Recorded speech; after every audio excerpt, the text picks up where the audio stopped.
මේ සීරීස් එක කතා කරන්නේ PHP ලැන්ග්වේජ් එක.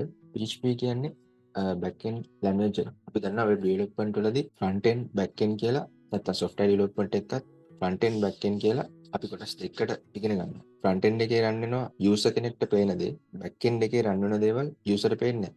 ඒ back end එක server එකත් එක්ක connect වෙලා තියෙනවා. දැන් මේ PHP කියන්නේ server side එකේ. ඒ කියන්නේ back end එකේ run වෙන interpreted language එක. example එකට C++, Java. ඒවා programming languages නේ. ඒ වගේ programming language එකක් run වෙන්නේ compile එකක් හරහා. අපි ඔය Java, C++ වගේ programming language එකක් අපි ඒ code කරාට පස්සේ ඒක compile එකෙන් compile වෙලා තමයි computer එකට තේරුම් ගන්න පුළුවන් machine code එකකට convert වෙන්නේ. machine code කියන්නේ 0.1 ඒ වගේ. දැන් මේ PHP කියන්නේ compile එකත් එක්ක වැඩ කරන language එකක් නෙමෙයි.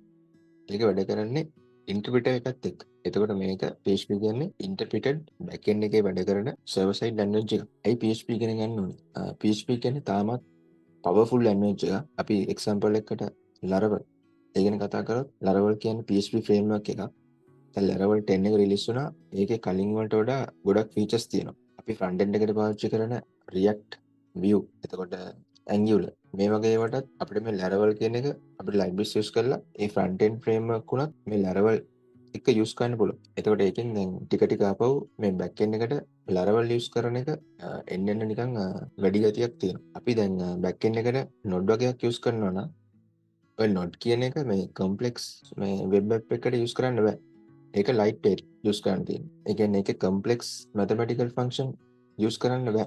use කරන්න පුළුවන්. ඉතින් node එක run වෙන්නේ thread එක. ඒක වෙන විදිහකින් කරන්න. ඒතර මේ PHP කියන්නේ very powerful language එකක්. ඒතර ඒකට හොඳ framework තියෙනවා Laravel වගේ. අනිත් එක PHP object oriented වලට හොඳට support කරනවා. අනිත් එක තමයි ඒක simple ටග්ගල ඉගෙන ගන්න ලේසි. මේ series එක කතා කරන්නේ ඉස්සෙල්ලාම beginner කෙනෙක් ඉන්නවනම් syntax and operations, functions, data types, arrays. ඊට පස්සේ PHP කරපු කෙනෙක් ඉන්නවනම් එයාටත් මේක series එක බලන්න පුළුවන්. type casting, array handling, web server config, PSD. මෙතන තියෙන මේ list එකේ තියෙන ටික තමයි කරන්නේ. database, ඊට පස්සේ testing, MEC architecture, TDD, BDD, injection, caching, frameworks, hosting and development.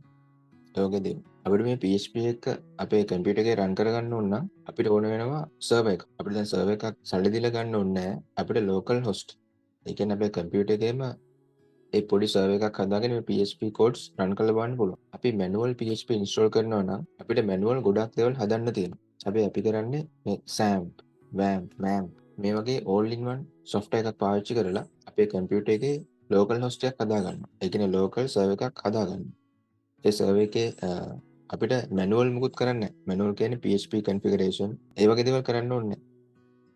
ඒ අපි දැන් ඔය Xampp, WAMP, MAMP ඔය තුනෙන් එකක් install කරාට පස්සේ ඒකේ PHP තියෙනවා, MySQL උත් තියෙනවා, Apache ඒ වගේ වෙබ් සර්වර් එකකුත් හම්බ වෙනවා. ඒතකොට මේක මේ වගේ software එකක් install කරන්න පුළුවන්. ඒ link එක description එකේ දාන්න.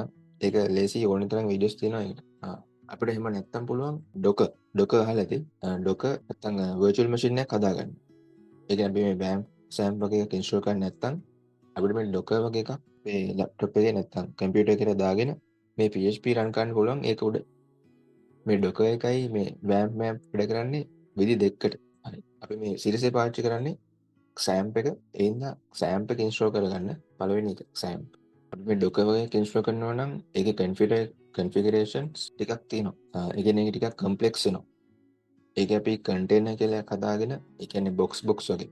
අපිට උදාහරණයකට PHP version දෙකක් එකම වෙලාවෙ computer එකේ run කරන්න ඕන නම් මේ Docker container දෙකක් හදලා එක container එකට එක PHP version එකක් දානවා.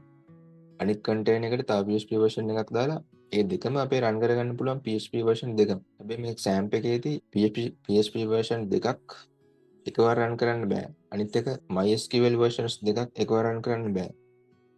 අපි සාමාන්‍යයෙන් සමහර project වලට අපිට ඕන වෙනවා PHP version දෙකක් run කරගන්න, MySQL version දෙකක් run කරගන්න. එහෙම වුණොත් කරන්නේ අපි Docker වගේ එකක් දාගන්න.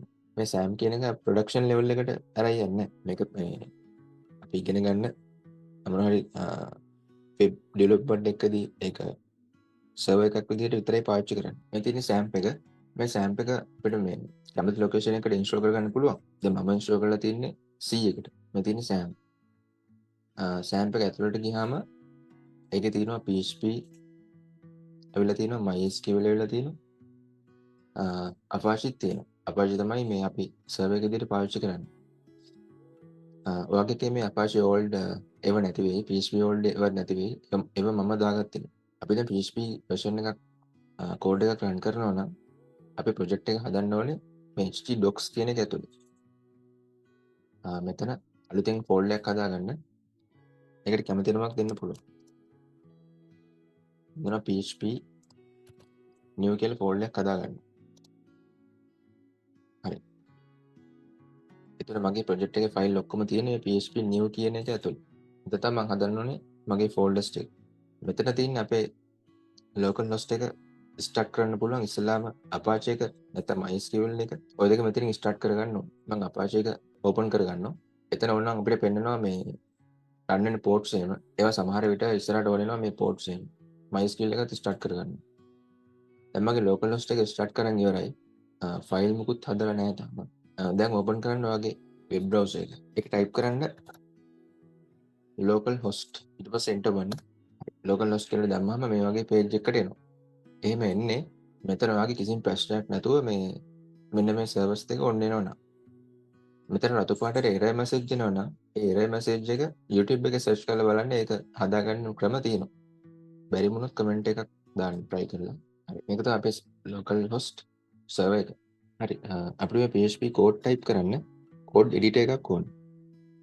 ඔයාලට පුළුවන් කැමති code editor එකක් පාවිච්චි කරන්න. මම පාවිච්චි කරන්නේ Visual Code. මේවා install කරගන්න පුළුවන් මේ links දාලා තියෙනවා. මේ තියෙන Visual Code install කරගන්න පුළුවන් website එක. මේක තමයි ඔයා code එක type කරන්නේ. Visual Code තව තියෙනවා PHP Storm, Sublime Text. ඒ වගේ code editors තියෙනවා. ඒ වගේ කැමති එකක් ඔයාලට use කරන්න පුළුවන්. මම Visual Studio Code කියන එක මට ලේසින්ද මම ඒක පාවිච්චි කරනවා. මේවා නිකම්ම download කරලා simple steps තියෙන එක install කරගන්න පුළුවන්. ඔයා Visual Studio Code එක දාගන්නවා නම් ඒක install කරගෙන අපිට ෆයිල් එකක් හදාගන්න පුළුවන් ක්‍රම කීපයක් තියෙනවා. මම යන්නම් මම දැන් ගිහලා ඉන්නවා මගේ Xampp එක තියෙන C එකේ Xampp htdocs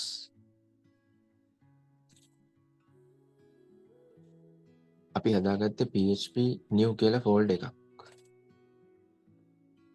මම මෙතනට ගිහිල්ලා මෙතන මගේ path එකේ cmd කියලා ටයිප් කරනවා. ඊට සෙන්ටර් කරාම මේ cmd එක එනවා. මෙතන අපි ඉන්න path එක. මෙතන code කියලා ටයිප් කරලා ස්පේස් තියෙන ඩොට් එකක් තිබ්බම තියලා එන්ටර් කරාම මේ path එකෙන්ම Visual Studio Code එක open වෙනවා. මම දැන් එන්ටර් කරනවා. එතකොට කෙලින්ම Visual Studio Code එක open වෙනවා මම ඉන්න path එකෙන්. මෙතන මගේ folder එකත් ඇවිල්ලා තියෙනවා වම් පැත්තේ උඩ. එතකොට මට ඒක ලේසි. මම දැන් ඉන්නේ මගේ folder එක ඇතුලේ. මම එතනින් හදා ගන්නවා අලුතෙන් ෆයිල් එකක්. මගේ PHP code type කරන්න index.php කියලා. ඊට පස්සේ enter කරනවා. හරි. මෙතන මගේ index.php ෆයිල් එක. ඔය දැන් ඔයගේ local host එකට ගිහිල්ලා බැලුවොත් එහෙම මෙතන මම හදපු ෆයිල් එක මගේ path එකේ තියෙනවා. දැන් මේ ක්‍රමයට යන්නේ නැතුව තව එක්කෙනෙක්ට පුළුවන් එයා මේ cmd මුකුත් ඕපන් කරන්නේ නැහැ. එයා කෙලින්ම ඕපන් කරනවා මේ Visual Studio Code එක. එහෙම ඕපන් කරොත් මෙතන ෆයිල් ගිහිල්ලා මෙතන දෙන්න open folder. ඊට පස්සේ යන්න ඔයාගේ Xampp එක තියෙන තැන htdocs folder එක ඇතුළට. htdocs ඊට පස්සේ PHP new අපි හදාගත්ත folder එක. ඒක ක්ලික් කරලා මෙතනින් select folder දෙන්න. දැන් මේ PHP new කියන folder එක හදපු නැති කෙනෙක් ඉන්නවනම් මේ වෙලාවේදී හදාගන්නත් පුළුවන්. මේ වගේ location එකට ගිහිල්ලා මෙතනින් new folder දීලා ඒක මෙතනින් open කරගන්න තියෙනවා. දැන් මගේ local host එකේ අර Xampp එක run වෙවි තියෙන්නේ. දැන් මෙතන code එක දාලා මේ test කරලා බලමු මේ Xampp එක හරියට වැඩ කරනවද කියලා. අපි PHP run කරන්නේ මෙන්න මේ වගේ ප්‍රධාන syntax දෙකක් ඇතුලේ තමයි PHP code ලියන්නේ. මේ වගේ greater than symbol, question mark, PHP ඊට පස්සේ ඒක ඉවර කරන්න ඕනේ HTML වල මේ tags close කරනවා වගේ මෙහෙම. මෙන්න මේ දෙක ඇතුලේ තමයි අපේ PHP code එක ලියන්න ඕනේ. අපි නිකන් PHP වල print කරන්න පාවිච්චි කරන්නේ echo කියලා keyword එකක්. echo hello කියලා type කරමු. අනිවාර්යයෙන්ම semicolon දාන්න. මේ Visual Studio Code එකේ මෙතන ෆයිල් ගිහිල්ලා මෙන්න මේ auto save කියන එක ටික් එකක් දාලා තිබ්බොත් මේක අපි ලියන ගානේ මේ කෝඩ් එක සේව් කරන්න ඕනේ. ඒක ඔටෝම සේව් වෙනවා. තව මේ Visual Studio Code වල live server කියලා එකකුත් තියෙනවා. ඒකත් අපි ඉස්සරහට දාමු. ඒක දැම්මොත් එහෙම මෙතන කෝඩ් එක රන් වෙනවා. එතන මෙහා පැත්තේ ඒ වෙලාවෙම ඩිස්ප්ලේ වෙලා පෙන්නනවා අපේ වෙබ් බ්‍රවුසර් එක ඇතුළේ. මම දැන් ලේසියින්ද අපේ වෙබ් සර්වර් එක මෙතන ගන්නවා. දැන් මෙතන ටයිප් කරන්න.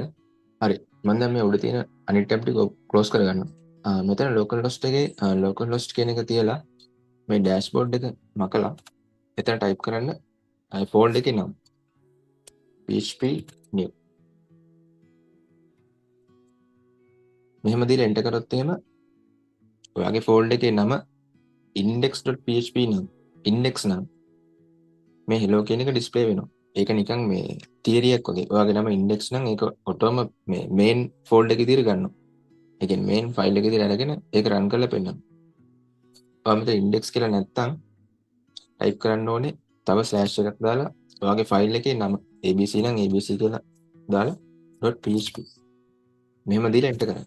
දැන් මේ තියෙන්නේ ඔයාගේ මෙතන තියෙන කෝඩ් එක මේ වෙබ් සර්වර් එකකින් රන් කරලා පෙන්නනවා. ඒක මම හදාගන්නම් මගේ ස්ක්‍රීන් එකේ දෙපැත්තට. ඒක හදාගන්න පුළුවන් මේ Visual Studio Code එකේ ඔයා Windows 10 පාවිච්චි කරනවා නම් මේ shortcut එක පාවිච්චි කරන්න. මේක මේ කොහේ හරි ක්ලික් කරලා උඩ මේ වගේ තැන ක්ලික් කරලා Windows key එක ඔබාගෙන left arrow key එක හරි right arrow key එක හරි ක්ලික් කරන්න. එතකොට මේක කෙලින්ම වම් පැත්තට හරි දකුණු පැත්තට හරි එනවා. ඒ කියන්නේ මේ ස්ක්‍රීන් එක ස්ප්ලිට් වෙනවා. මම මේක වම් පැත්තට ගන්නවා. ඒකල මේ වගේ හදාගත්තා නම් ඔයාලට ඒ වෙලාවෙන් බලා ගන්න පුළුවන් මේ කෝඩ් එකේ මොකද්ද වෙන්නේ කියලා. දැන් මෙතන hello කියන එක මම hello world කියලා දාලා මේක මම සේව් කරන්නේ නැහැ. මේක රීෆ්‍රෙෂ් කරොත් ඒක පෙන්නනවා. හරි. right, thank you.